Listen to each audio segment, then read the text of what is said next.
சரின்னு சொல்லிட்டு மனிதன் போய் பார்க்குறேன். சமாஜனம், அதாவது ஒரு ஷோ முடிஞ்சு ஆடியன்ஸ் இந்த பக்கம் கதவு திறந்து விடுவான், இந்த பக்கம் போயிட்டு இருப்பாங்க, இந்த பக்கம் உள்ளே வந்துட்டு இருப்பான். படம் பாட்டு அந்த எண்டு முடிஞ்சதுன்னா உடனே மறுபடியும் சென்சார் சர்டிஃபிகேட் வரும்.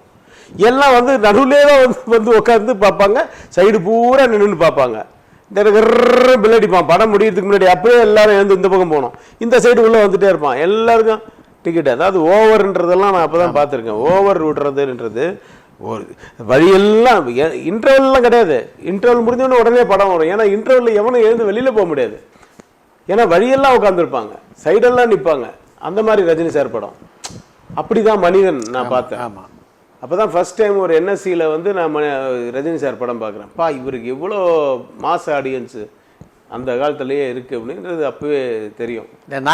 இன்னைக்கு வரைக்கும் நாயகனை பேசுகிறாங்க, மனிதனை பேச மாட்டாங்க. இதெல்லாம் வந்து ரஜினி சாருக்கு அப்புறமா கொஞ்சம் கொஞ்சமாக ஏறிடுச்சு. நம்ம படங்கள் எப்பவும் பேசப்படணும் அப்படின்றதெல்லாம் பின்னாடி பேசப்படணும் எப்பவும்.